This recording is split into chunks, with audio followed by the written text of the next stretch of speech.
Hello, everybody, and welcome to Madden and Benz Unfiltered. Tim Benz, along with Mark Madden here, going off the phone today, having some camera issues on my end, so we'll do our best here. Mark, are you still in Maryland for the M3 Festival? Yes, M3 ended last night. Saw Ace Frehley, brilliant. Saw Piercy and DeMartini from Rats, brilliant. Although they went a little too deep cuts for me, Tim. If there's one band I don't think of when it comes to deep cuts, it's Rat. I want to hear hits, but nonetheless, a very enjoyable weekend. There's a lot of buzz about David Lee Roth. How was his performance? It was a sociological experiment, Tim, a phenomenon. He was up there with 7 backup singers, including the guitar player, the bass player, the keyboard player, and 4 African-American gentlemen who a woman sitting next to me mistakenly identified as the Temptations. So he can't sing at all. He barely did sing, but he had the crowd in the palm of his hand. It was just brilliant. It was an awakening, a resurrection, and he says he's going to keep doing it, and the critics are going to take him apart, but everybody who sees him is going to have a good time. Now, I will say, by all accounts, this was the lowest attended M3 in its 16-year history.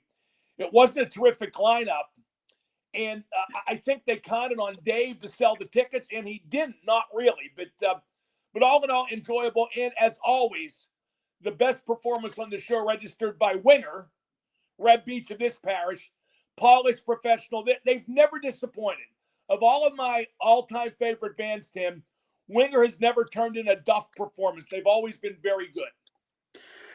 David Lee Roth is going to have to keep busting out the leather pants. I think that was the biggest talking point on Twitter. That and that disturbing rictus grin he has, almost like the Joker. Where he is always in this broad, beaming, phony smile. But nonetheless, again, I can't complain. I almost wanted to hate it, and I loved it. All right, well, maybe we'll get more to that conversation later, but let's get to the hockey from last night, Mark. And it's not often I lead from Winnipeg, but what you think of how that game finished up? There's some excitement there finally in the first round of the NHL playoffs.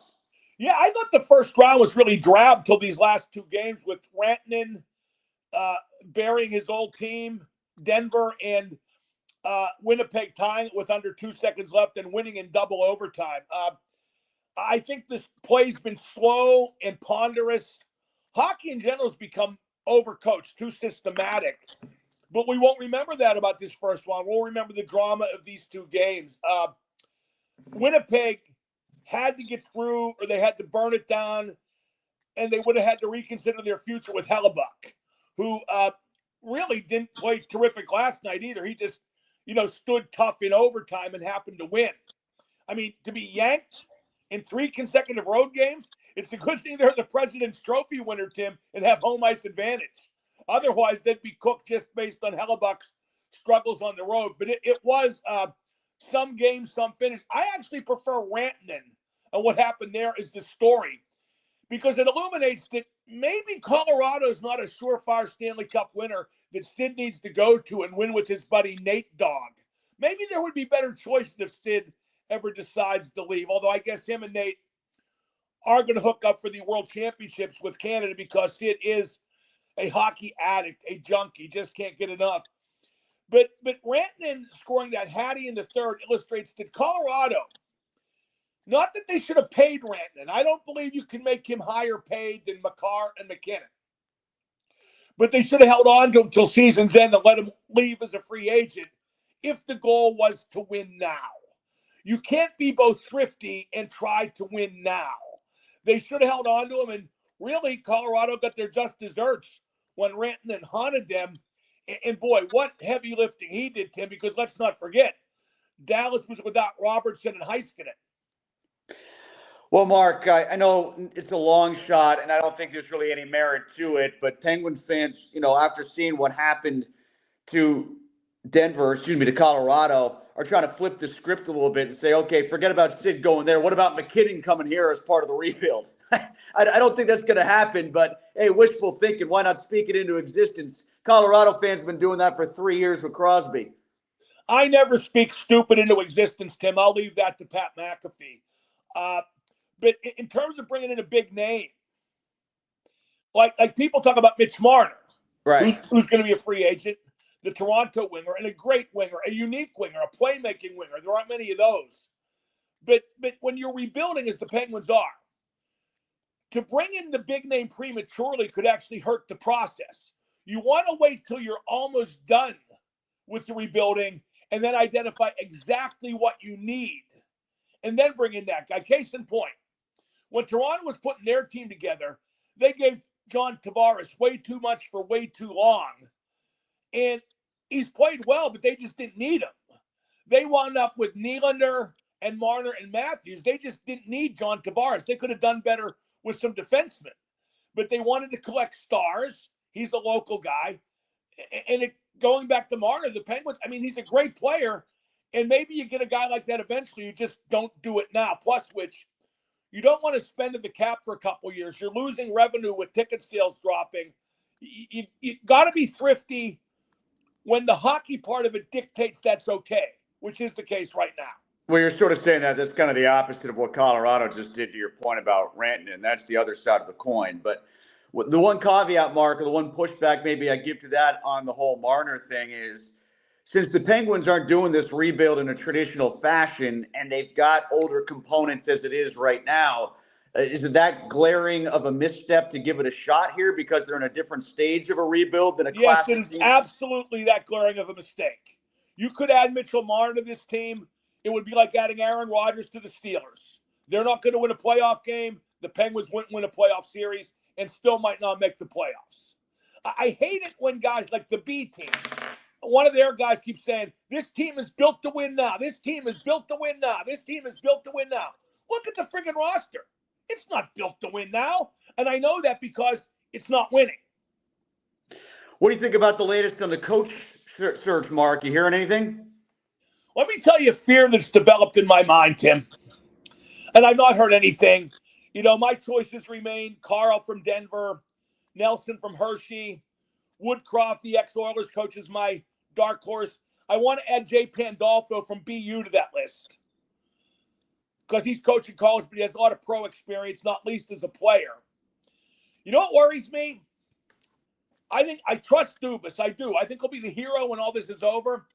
But his default mechanism is just to go hire somebody from the Sioux, somebody who has a connection to Sault Ste. Marie, maybe like that Manny Malhotra guy who's coaching in the minors, who has been an assistant. Just don't get some guy from the Sioux, and I'll trust the decision. Yeah, he does that in the same way that, Rutherford brings back ex-Penguins, and the way the Steelers just find somebody from Pittsburgh. It's in his blood. That's who he trusts. That's who he goes to. Kind of like FSG goes to anybody who's from Boston. Yeah, but they just fired the guy from Boston. Well, they did, but I'm still convinced that's because for as much as FSG likes Mike Sullivan, they didn't like him enough to give him an extension on top of an extension after 3 years with no playoff appearances. And based on what he got from New York, I don't think that snuck up on him. I think that was part of the conversations before he was let go by Dubas. It may not have been as a demand as some of us phrased it, but I think it was part of the issue. Yeah, maybe. But, I mean, that would have been absurd. And shame on Mike if he even asked for it. I bet she did, though. I mean, if you have that kind of leverage and New York's going to be calling for you, you use it if you want to stay in your current place of employment, right? I guess, but I mean, if that's the case, it's ridiculous that he asked, even though I understand. And when he asked, he had to know the answer would be no. How do you think that's going to go there in New York with him? I think they'll do better. I think it's a weak division. I think it's a ripe situation, but they're the Rangers. Do you think that they will try to have Sullivan coach his way through the issues in the locker room, or do they try to change the locker room? That's a real good question. I think they think, and it was a reason among many for the hire, that he can change that locker room. He can't. Yeah, that's where I think they're leaning. I think that's what they're going to try to do. And I think Drury believes he was right in how he constructed it. And he thinks personality-wise, Sullivan's the kind of guy who's going to go in there and shake it up. But, Sullivan was great at that when he first got here to Pittsburgh, and maybe that'll be the magic elixir again in New York. But let's see how it goes in year 3, just like it started to go south in year 3 here for Sullivan. He does have a great goalie, Tim, and they've been to the conference finals twice with Shesterkin. That's his great hope, is Shesterkin. Yeah, and we saw how good of a coach Sullivan can be when he had a great goalie. For as much as we have forgotten about Tim, him now, I could be a great coach with a great goalie. Well, I know, but I mean, it's not exactly a mystery that great goalies give a team an edge. They make coaches, not vice versa. My point being that, we've forgotten because Matt Murray sunk so quickly how good he truly was in those 2 playoff runs. And, in a weird way, and this kind of dovetails with another point I was going to bring up about Marc-Andre Fleury's retirement, we've probably romanticized or overpopulated in our minds Fleury's impact. It was somewhat, but, Matt Murray was the goalie for those 2 cup runs. Let's not lose sight of that. Well, and let's not lose sight that Pittsburgh, the fan base, wanted rid of Fleury in the worst way for years and years and didn't embrace him until he became the underdog. Until he became the underdog, he was the guy who made the team underachieve. I feel like Pittsburgh's feelings now towards Mark, while, I mean, it's warm and fuzzy, and I like it because Mark deserves it, but it is really phony. We had the Friday show while you were out, Mark, talking about the greatest goalies of all time with Fleury's retirement. Where do you think he ranks? Is he top 5, top 10, top 15? Where's Mark in that hierarchy? Top 10? Top 10 for sure. Maybe top 5, but as I think we talked about when I was on the show Friday, Tim, I have trouble comparing across eras because of the equipment variable. No, it makes sense. Now, the other side of the coin for that, though, is there's an equipment variable for goal scoring, too, like Ovechkin has pointed out with his, unbelievable shots from the top of the circle. How many of those go in if he's using old-fashioned wooden sticks? Yeah, but then you're comparing stats, Tim. When you're talking about who's the best goalie, I think that conversation kind of goes beyond stats because there have been so many different eras of hockey, not least the equipment like we're talking about, the pads, the sticks. Some eras were more high scoring. Some eras were clutch and grab. There used to be a red line. It's just the raw numbers are the only thing that's legitimately comparable, and even then, not always. You know what? I'll say this. I think the equipment part of what you're talking about lends credence to those who go with Hasek. Well, for me, the best goalie ever is Hasek. I would probably go with you could put him in almost no pads. He didn't wear huge pads to begin with, especially at the start of his career. And he was a little late to catch up in that regard. He was so athletic. He could have played with small pads, no pads. He could have been a roller hockey goalie with no pads and gone out there and still kept the game 4-4 in the NHL. Well, yeah, some goalies are just flat overrated, like Grant Fuhr. Grant Fuhr, had a goals against the near 4 one year when the Oilers won the Cup, and people say, well, that's the job that they wanted him to do because they were going to score so many goals.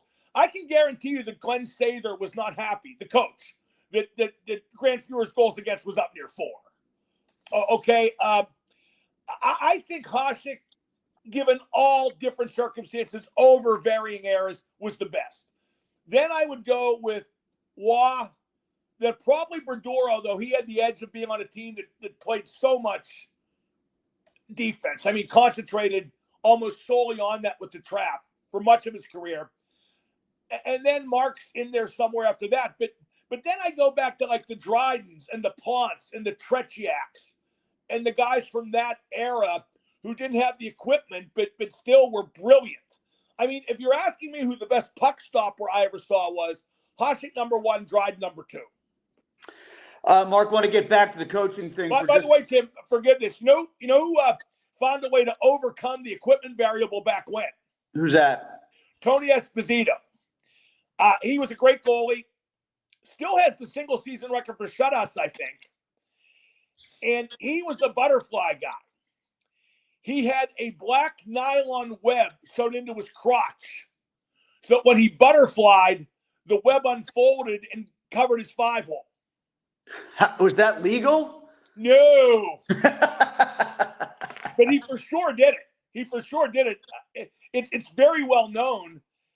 And why nobody called him on it, I do not know. But wow, that's good thinking right there. Yeah, Connor Hellebuck might want to try that so he doesn't have to go to double overtime and get bailed out and after the Blues blow it the way that they did. Next time Connor Hellebuck plays on the road, he might want a blindfold and a cigarette. Mark, one thing I want to get back to the coach situation. Well, two things. First of all, you brought up Pandolfo. That's the guy I've been advancing, at least from the college ranks. If we're going to go college coach, that's the guy I want because of A, what you said, former player, B, former assistant coach in the NHL, development guy. He was the guy who started off in development as an NHL coach. That's right up Dubas' alley. Right. Of the college coaches, that's why I've been pushing him. But I am kind of curious what you think about the whole dynamic of any college coach or any junior coach, even a minor league coach. How does that go over in that locker room that still has 5 or 6 legit vets? Anybody who doesn't like it should get traded. It's not their team anymore. It's not even Sid's team anymore. This is about moving forward. If the veterans want to move forward, then they're welcome. If not, got to go. What do you think about Sid playing in the World? You surprised about that? Especially since he did the 4 Nations. I think he's so frustrated by not making the playoffs again that his retreat is hockey. Yeah, I think there's something to that. I actually had a similar response. The cry for help is a little dramatic, but it sort of felt that way. You know, like I need to get my fix is the way it sort of feels to me. I need to play some sort of hockey that has stakes attached to it. Yeah, I think that's probably right, and I don't blame him for it. I can't believe McKinnon's going after having just lost in the fashion they lost. No, I'm with you, especially because there was a tournament earlier in the season that mattered that he did play, and Sid had that. But, you know, it just speaks to the grind nature of the NHL playoffs that, Mark, here we are. The Penguins have almost been done now for, 3 weeks, almost a month, and there's still another month to go plus of these playoffs. I guess you can look at that and say that's why Sid misses it so much. His hockey calendar has been completely reworked based on the failure of the Penguins the last 3 years. If I were McKinnon, I would not retreat to hockey, Tim. I would retreat to, as Charlie Sheen said in the movie Ferris Bueller's Day Off, drugs. If you're the Pirates, can you just retreat, period? To repeat, Tim, drugs. They should try that like the Pirates of the 80s. At least make it more entertaining. Well, Tim, I have a column I'm working on for the Trib. Because I can actually write while driving a car. It's one of my special talents. And I guess they got to fire the GM and manager, but it won't make for any change, will it? But so much is going on that's just so embarrassing. Like the errors, both in the field, base running. Brian Hayes got picked off second. They lost a game on a wild pitch the other day.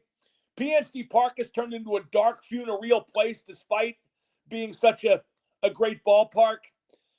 They lead the league in hit into double plays. They lead the league in being shut out. It really is even more embarrassing than I envisioned. Skenes is struggling.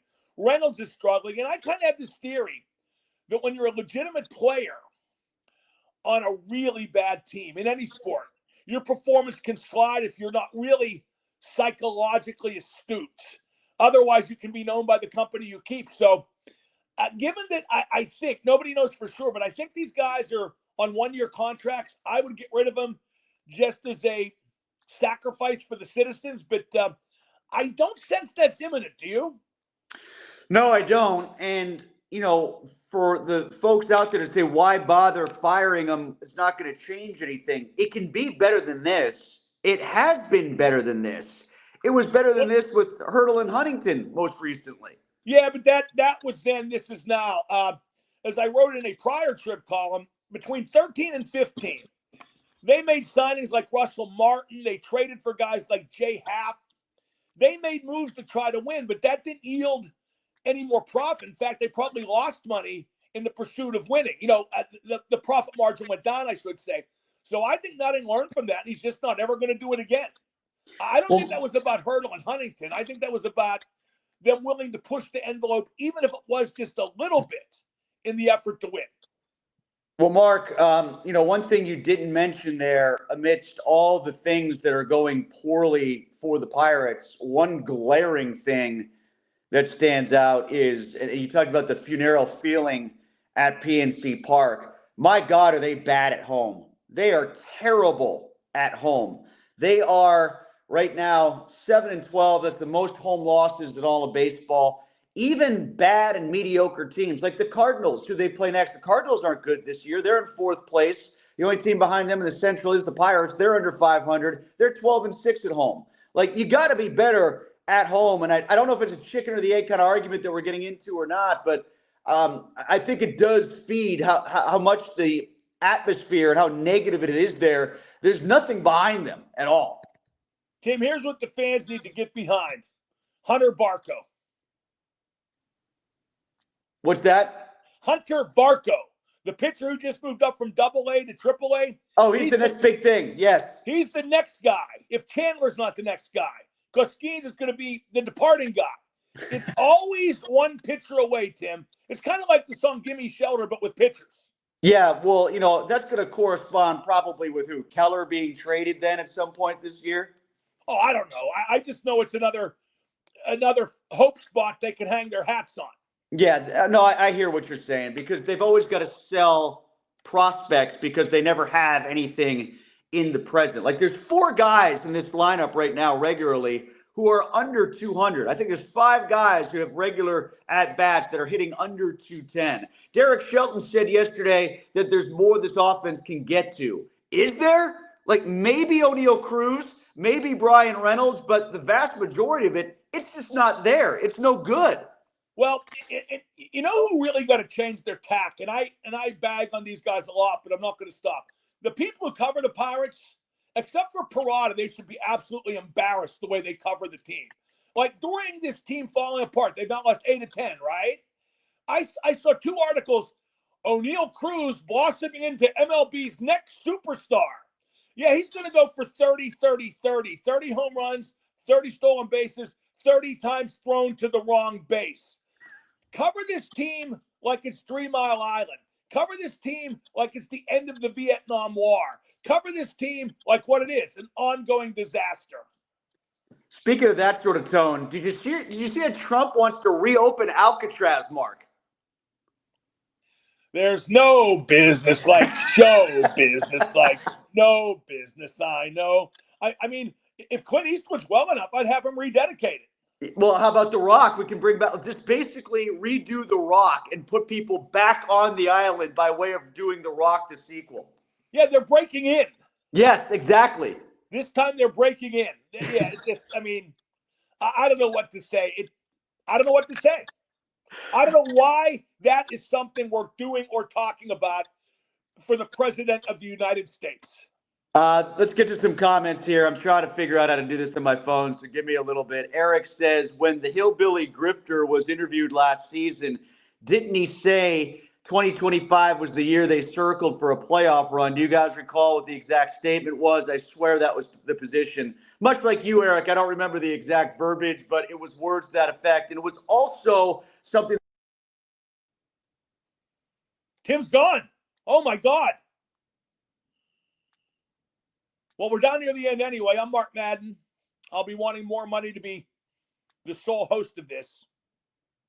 I'm not sure exactly what to do now. I can't take questions. I don't have a monologue prepared. Tim, you back? Now we have a graphic of Tim, but no Tim. Well, as far as what Nutting said, I don't listen to anything he says. I don't believe any of it. And that's the most frustrating thing about the Pirates. Nothing can change as long as he's the owner. It just can't. We can pretend that firing Sherrington and Shelton would improve things, but they just get the next low-budget candidates to fill those jobs. With Shelton, he'd be replaced by Donnie Kelly, the bench coach, who's been sitting there next to him, observant, being part of the Pirates' constant failure. I know he's from Mount Lebanon, and that will be used to leverage him to feel good, but nothing about this team will change as long as Nutting's the owner. You can chant sell the team all you want. but he ain't selling. He just isn't. Well, I guess that wraps up today's show because I can't go on talking solo forever. Actually, I will today, starting at 3 o'clock. Tim, are you back? I'm back, yeah. Okay, well, I'll need more money for what I just had to do. What did you have to do? Did you have to take questions? No, there were no questions. I just did a monologue about how nutting sucks. That was real original. Well, when are you getting back? When's your show back? On Tuesday? Yeah, if I can be bothered, by then, I guess. I mean, I'm debating right now whether to have lunch at Jimmy's Famous Seafood. I had dinner there Thursday night, my favorite seafood restaurant in the world. I had Jimmy's Surf and Turf. I had prime rib and a crab cake with Krabby mac and cheese. I ate way too much. And if I go today, I would have the famous crab egg roll along with one crab cake. So, but that would be like 45 minutes in the wrong direction. Sounds worth it, though, because I've been there before. I haven't had those specials before. It is a real good seafood place if people haven't been there. I don't know about Baltimore as a location. How have you found Baltimore as a location for this thing? You ever been to this festival before, or this is your first time? My first time. This is Cumberland, Maryland. It's like outside of Baltimore. And Jimmy's isn't in the Inner Harbor. You know that. It's like in a pretty seedy neighborhood. The first time I went to Jimmy's, I went there with Kevin Nash and Scott Hall, my friends, the wrestlers, the Outsiders, NWO. The first time. And it's like I said, in a not great neighborhood. So we're pulling in the parking lot, and there was like on the edge of the parking lot, like kind of between the sidewalk and the parking lot, Tim, there was a fresh chalk outline. Okay. And there were like sparklers. You know what I mean? How they put those up? Road flares, yeah. Okay. And I'm like white as a sheet. And Scott Hall goes, I wouldn't worry, bro. What are the odds it happens twice in one day? So basically, you walked into a scene from The Wire. I guess so. But to be fair, I've seen nothing like that in the 25 years since that I've gone. And the neighborhood seems to be brightening up a little bit, too. I love Jimmy's. I can't say enough good about it. And by the way, Tim, the Jimmy's Surf and Turf, that was of my own construction. That was not a special. I ordered their prime rib, which is kind of unique in that they slice it off and then they char it just a little bit, which I like. It adds a little seared in flavor. And then I ordered the crab cake a la carte. And I got the Krabby Mac was part of the prime rib. Yeah, do you think they'll name that after you, sort of like you had the Big Shot Bob's hot wings recipe? I don't think I'm there enough. Plus, they're from Pittsburgh. They probably won't go over big. I try to go there twice every trip. I actually thought about going for lunch one of the days of the festival, but like then if you get stuck in traffic, maybe you miss like Steven Adler doing the Guns N' Roses hits. Oh, real quick before we go, are you going to AC/DC on Thursday? Yeah, of course. I'll be doing my show from, ironically, Aldean's, the country guy, on Thursday, and then I'll just be walking over to AC/DC. Going to be great. I believe it or not, Tim, I haven't seen AC/DC since it was either 79 or 80. And it was at the Stanley Theater. And guess who they opened for? UFO. Yep. UFO. AC/DC with Bond opening for UFO. That was when UFO had the live album on Strangers in the Night, which reached the top 10 of the U.S. charts, believe it or not. And I remember walking in. That was before, obviously the internet, Kerrang! Magazine, all the stuff where you could get metal news. And I walked in, and the gatefold of Strangers in the Night was the T-shirt with the picture of the band. And Michael Schenker had been photoshopped out, and Paul Chapman photoshopped in. And that was the first I knew that Schenker had left.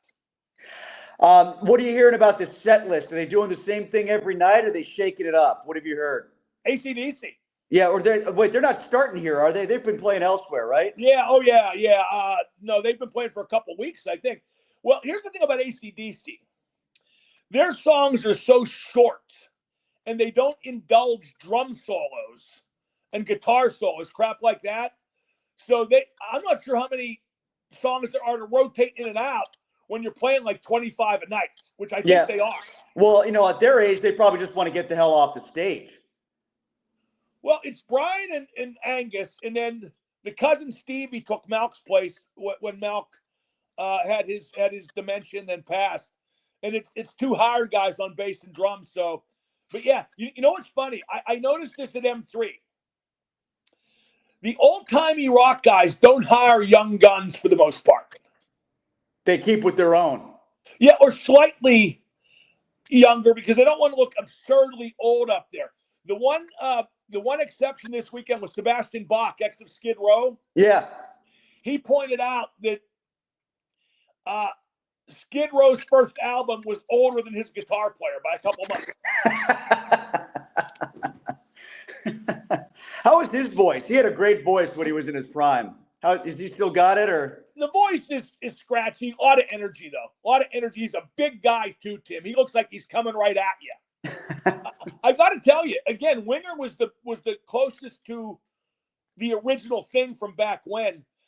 And it was a bad crowd. It was the lowest attended M3 ever. And it makes me wonder if the bands and audience are both literally dying out. Yeah, dying out. That could be the case. Hopefully we'll both make it through AC/DC. We'll be back here next Monday. Maybe by then we'll figure out if Aaron Rodgers is part of the team or not. Because I want to point out, and I wish you'd have brought that up earlier, Tim. If he winds up not coming to Pittsburgh, the way this has been handled is a fireable offense if it's by a team that ever fires anybody. Well, yeah, if they're planning to win this year, if they're actually going by their stated goal of never being a team that goes into a season thinking about anything but winning, because then you're just going in with Mason Rudolph and a 6th-round pick and Skylar Thompson. Well, my prediction is that he will play, but his commitment, as demonstrated already, is meh. And I think if they're under 500 at midpoint, he will dream up an injury and go in the tank. Yeah, I mean, I think that's what the over-under should be. It's not will he sign or won't he. The over-under should be the amount of games, and it should probably be around like 6.5. That he'll play. Yeah. Yeah. I mean, it depends how they do. Because let's face it, this guy has zero character. He would tank at the drop of a hat if he didn't feel like playing no more.